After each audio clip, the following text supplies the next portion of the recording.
Welcome back to Raise Your Vibes. This is your host, Miriam. Thanks for tuning in. Today's topic is a follow-up to some of the events that have been occurring in Afghanistan. As you're aware, on a daily basis, the news are coming in fast, thick and hard, and it's concerning that quite a lot of people are falling for some of the propaganda that's been put out there that's stating, everything's fine, everything's hunky-dory, there's nothing to worry about. The sad reality is not the case. I do know people on the ground. I am in touch with them regularly, and I do have contacts with people that are telling me exactly what's going on. And unfortunately, I was supposed to have an individual doing a podcast with me, but at the moment it would be too risky for that person to put themselves on the line. So we've decided not to do that. But at some point, folks, that person could perhaps join us, and I'm sure give a real in-depth, outlook as to what is going on out there. People need to know the truth. People need to know what's going on. My biggest concern has always been the state of young girls, as well as many other individuals. Let's make it clear. I'm not secluding anyone or excluding anyone, but from my own point of view, is the young girls that are being, mistreated, abused, being put to a side, being, basically isolated, segregated, and punished for being female. There are very, very, huge amounts of reasons that people have given as to why the girls have to stay home. They're not allowed to be educated, or if some of them are being, educated, then it's with segregation in place, separating the men and separating the women. We'll all have our different views upon that. I'm an educator. I've been an educator for 25 years. I'm also Muslim. I'm also Pathan. Pathan means basically roots that way, way, way back come from Afghanistan. The language that I speak, other than English and various other languages that I speak, but my mother tongue is Pashto. Look it up. It's a language that derives from Afghanistan and northern Pakistan. And some people in Iran also speak it as well. There's different dialects to it. Now, okay, I'm educated in the UK. I'm born in the UK, but my ethnic roots rely somewhere else. The cultural roots, the traditional roots, the expectations, the traditions, they are more or less the same. People don't lose those. I personally had to fight for my own education in many, many ways, but not on the level and not on the extreme that these girls have to face. And my heart goes out to them, as I'm sure many, many people do. I'm at the age of 43, where I am so blessed and so humble to be able to say proudly, that I have been to university 4 times. And I'm hoping to go for the 5th time. It's a proud achievement when I'm the second female ever to go to university in my whole family's generation. Think about that. Think about the implications of that for somebody like me who's from, the UK. Think about that. Think about the ramifications of that, the implications of that. One of the reasons I kept going back to university was, 1, I loved it, obviously. But 2, I wanted to better myself. I pushed myself. I funded myself to get my master's. On one occasion I won a scholarship, which was an amazing thing, especially from the UK, where not many scholarships are awarded to people. But I strove to be better. I strove to help the people around me, to help my community. And from someone that's brown-skinned, this is going to sound really bonkers to some of you that might not understand, but someone that's ethnic minority, that's female, that's Muslim, you are helping your wider community. People are looking up to you as a role model. You don't realize the ripple effect it has by you being stood in a place of education, for example, or as a counsellor, or some of the various other different hats that I wear. But I fought for those opportunities. I worked hard. The girls in Afghanistan, they don't stand a chance unless we pull together, we strive together, we fight together to get them heard. One of the beautiful things I've just seen, which I'm talking about now, is something from one of the beautiful, beautiful singers, Aryanna Syeed, who has started or made people aware of like a bit of a Me Too movement in Afghanistan. And it's basically boys that have got, young boys that have got placards in a language that most people will hopefully be able to translate. Okay? And it's in English as well. And basically it states, don't let me, don't let myself go to school. So don't let the boys not go to school unless our sisters go to school. They're the type of slogans that are started to happen. So the community in Afghanistan is pulling together and saying, as long as the girls aren't able to go, don't send the boys. Make a message, send a message. Believe it or not, families are starting to do this. And the boys are standing with their sisters. And I think that's absolutely beautiful.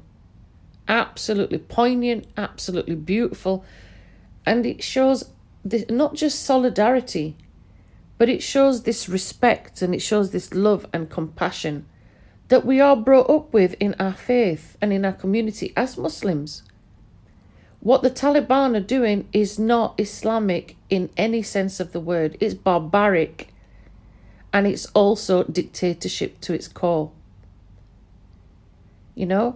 Many, many times I have come across situations where, for example, I've been in a hospital, whether I'm within the UK or I've travelled internationally within the Middle East, and you'll be surprised how many times, sometimes a female has to be chaperoned in the room when there is a male doctor present. It could be a nurse, for example. It could be an assistant, and these are down to protection for the doctor and the client. You'll have certain people demanding that their wife, daughter, whoever is seen by a female doctor. For example, how is that possible if you are going to not allow these girls to go to school? In order to become doctors, they have to study. They have to be able to go to university. They have to be able to go and have a practice somewhere. My aunt, who was the first woman to go to university within our family, was a dentist. She's now just left teaching within education, but she started as a dentist. That was a big, game changer. Big game changer. You can imagine. I have a sister that works in the pharmaceutical industry. My other sister works in business. But the point is that we are able to do that. We are able to push and strive forward. And that's because we've got the opportunities for us to do that, to better ourselves, to better our future generations. What have these girls got? What have they really got to look forward to? Think about that. There's things that many of you take for granted, and for such a long period of time, these girls were able to have, form of education, a form of life. And instead, now you're seeing videos that are being aired secretly, showing girls crying in pieces, torn, that their beloved school has been taken from them. They're trying very hard in secret to get studied by someone perhaps a little bit older than them. They shouldn't be in that position. It's amazing that they're striving. It's amazing they're helping each other. It's amazing that they're supporting each other through these very, very difficult times. Very difficult times. And we as a community, we as a society should not be staying quiet. We should be doing something proactive to support, help and encourage these girls to be able to go back to school. I salute the boys. I think the boys and the family of these boys that are doing this like Me Too movement with these placards is brilliant.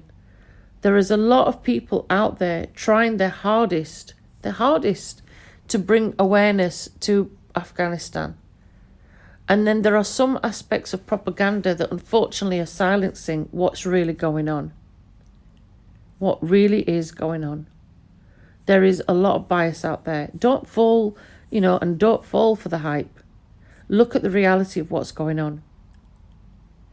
I remember being at a conference for the union and seeing and meeting, Malala. You'll know Malala, you'll remember her.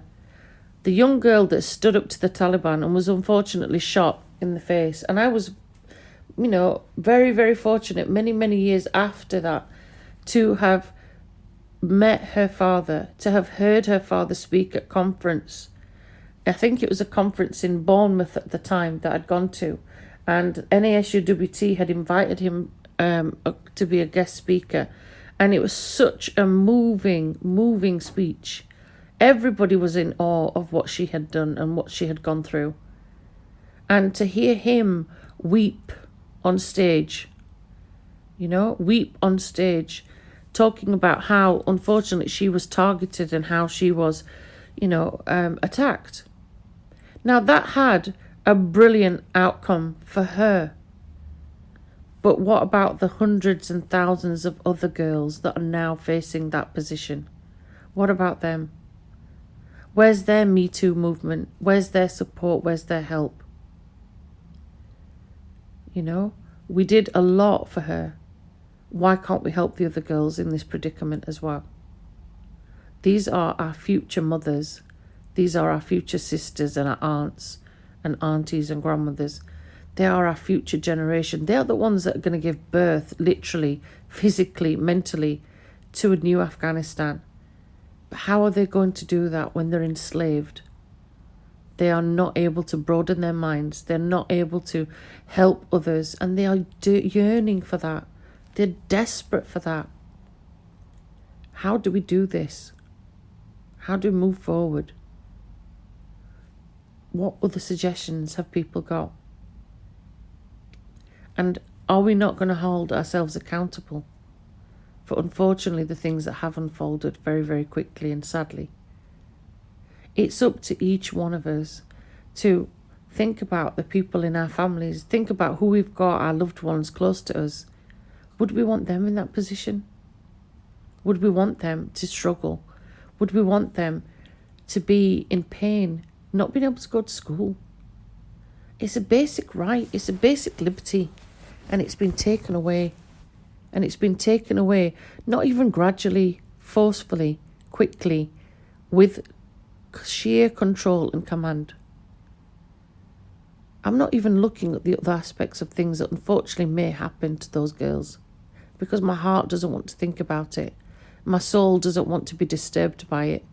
And I'm sure that's going to be the thoughts and feelings of many listening.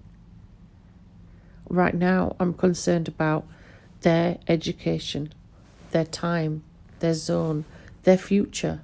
Because at the moment, unfortunately, their future's looking bleak. If you do have some suggestions, if you do have some potential hope, potential, inspiration to help these girls, maybe you could get in touch. Maybe you can put some forward ideas together. We all need to step forward. We all need to help. We all need to support these young ladies and older ladies as well to be able to continue having the education that they are divinely given, but it's been taken away.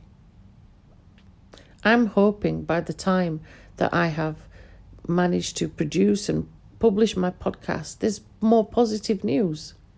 I really hope so.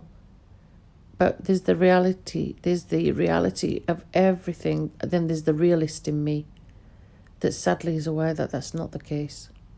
And you can hear it in my voice. You can hear the sadness in my voice. It's genuine sadness. Because those girls deserve wholeheartedly an amazing future. And they can only do that by having an education that allows them to open up the key to many, many doors and many, many different futures. And it's up to us as a community and a society to stop staying silent and to speak up. So if you're listening, look at some groups where you can support and you can help these young girls. I will put the links in my bio. Feel free to click, feel free to find out where you can support these girls. Thanks for listening. Let's hope we have some better news next time. Please protect our girls. Please protect our future. And let's help people of Afghanistan. God bless. Thanks for tuning in. This has been Miriam Khan at Raise Your Vibes.